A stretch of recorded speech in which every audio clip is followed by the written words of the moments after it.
Fala galera, tranquilo? Bom, meu nome é Giovanni Ramos, sou generalista 3D e atualmente eu trabalho como freelancer. Eu tô aqui hoje para falar com vocês um pouco de como é trabalhar como generalista 3D, o que a gente faz, o que precisa, quais são as habilidades. Um generalista 3D, ele é meio que um coringa na produtora, sabe? Ele faz tipo um pouco de tudo. Você tem que modelar, texturizar, rigar, animar. Você não tem que saber tudo, tipo, extremamente bem, não. Você tem que saber fazer um pouco. Saber resolver os problemas ali. E você deve estar se perguntando, putz, mas quanto eu tenho que saber de cada uma dessas coisas? Como modelador você tem que saber modelar um pouco de orgânico, um pouco de hard surface. Tem alguns generalistas que são mais especializados em orgânicos, outros em hard surface. No meu caso, por exemplo, eu tenho um conhecimento bem básico de orgânico e faço hard surface primordialmente. Textura, você tem que saber texturizar, é importante saber texturizar um personagem, saber texturizar um prop, um asset ou até mexer com modular kit. Em relação a rig e animação, é interessante você saber o básico, pelo menos, né?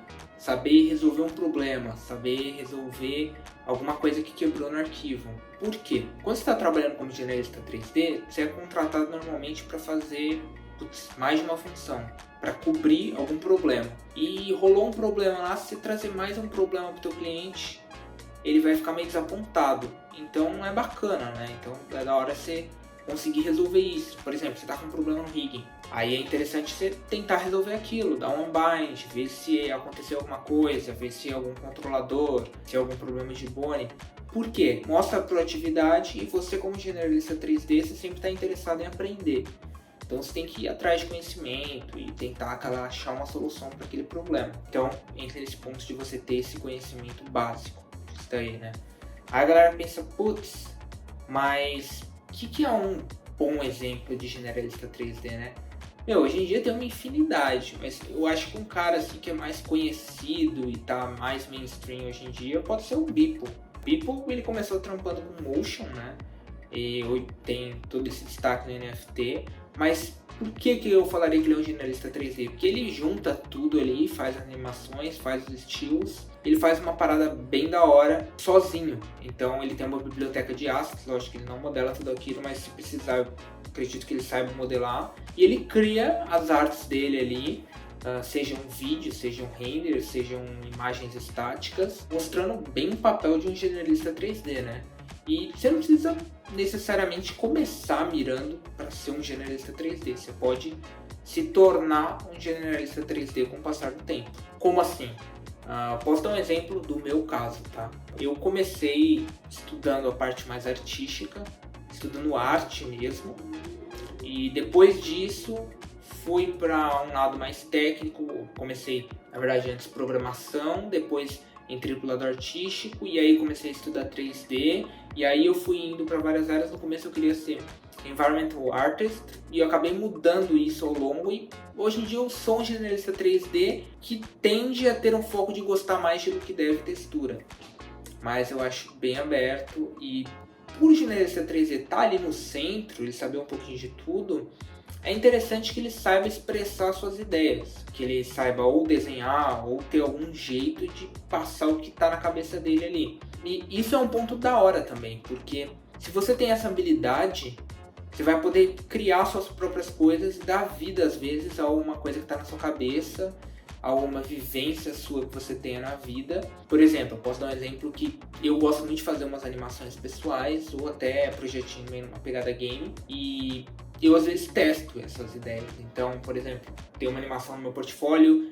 de um cookie ou animação de uma xícara de café. Aquilo é uma coisa do meu dia a dia, que eu vivencio, que eu vi muito aquilo, que eu criei uma relação com aquele objeto, por exemplo, no meu caso a xícara, que pelo eu tomar café acabava me deixando um pouco estressado, e eu combinei aquilo e fiz uma animação para passar a minha visão de mundo. Isso é muito da hora do generalista 3D, que você tem essa possibilidade de passar a sua visão e saber um pouquinho de cada coisa. Logicamente que você não vai ser um mestre em executar tudo super bem. Aí nesses pontos cabe a você procurar alguém para mostrar o seu esboço de ideia, o seu teste, e essas pessoas se simpatizarem e se desenvolverem aquilo lá, né? Um exemplo de um cara que vem fazendo isso no Instagram aí bem forte, o Nonlito, né? Ele era um ilustrador, trabalhava ilustrando, hoje em dia bastante gente aí faz os trabalhos dele em 3D, mas ele vendo isso, ele decidiu fazer os trabalhos dele em 3D também, foi estudar 3D, e aí ele fez um Patreon para arrecadar fundos. Se eu não me engano, eu acho que ele fez até uma campanha no Kickstarter que acabou passando para arrecadar fundos para um filme dele pessoal, em que ele fez tudo ali, fez tipo um curtinho assim, bem curta mesmo, e aí com o financiamento ele vai poder contratar gente para fazer aquele filme inteiro. Isso é uma coisa que eu acho muito da hora de um generalista 3D, que você tem essa possibilidade, né? E aí tem o outro lado, você não é preso a fazer uma coisa só, a prestar serviços para uma única área. Você pode prestar serviço para games, você pode prestar serviço para publicidade, você pode prestar serviço para a indústria de animação, para a indústria de filme. É lógico que você nunca vai ser bom em tudo, né? Você tem que escolher um ponto de especialização. Mas eu gosto dessa maleabilidade que você tem, de poder fazer um pouco de tudo e esse negócio de estudar, né? Você se sente meio que um coringa. Porque quando você pega esse gosto por aprender coisas diferentes e resolver problemas, você começa a ficar no gosto de experimentar coisa nova. Eu, por exemplo, adoro essa ideia de poder testar coisa de área diferente. Putz, sensacional. E aí entra naquela visão, né? Putz, como será que vai ser o futuro da área de 3D? Eu particularmente acredito que o futuro tende a ser mais dos generalistas pelo ponto de que, sei lá, eu vejo o generalista hoje em dia muito como um artista renascentista moderno. Porque, sei lá, você tem que estudar um pouco de tudo, você está sempre desbravando, às vezes você tem que aprender um pouquinho de código, porque tem áreas dentro do generalista que exigem mais um conhecimento técnico e outras mais artístico. Então, às vezes, você tenta aplicar ou busca por um trabalho mais técnico e aí você tem que aprender aquilo ali, aprender um pouco de Java para fazer uma implementação na Unity, ou às vezes aprender um pouquinho de C Sharp, ou às vezes você tem que aprender um pouquinho de Python para tentar resolver, quer experimentar com algum Node no Substance Designer ali para criar alguma coisinha. Então, isso é o ponto sensacional.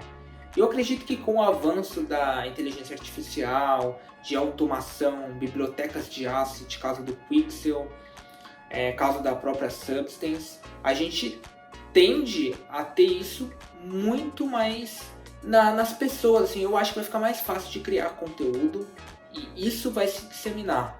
Então, por esse ponto, eu acho que os generalistas 3D tendem a ganhar mercado ao longo dos anos. Bom, em resumo é isso, tá? Resumindo bem, o generalista 3D, ele é o cara que faz um pouquinho de tudo, tem um conhecimento ali, está sempre estudando. Ele pode vir a ter uma especialização ou não, depende muito dele se encontrar ali no meio dos estudos. Posteriormente, a gente nunca sabe o que vai acontecer, né? Acho que no geral é isso, galera. Obrigado por terem assistido e qualquer dúvida é só chamar aí. Valeu, abraço.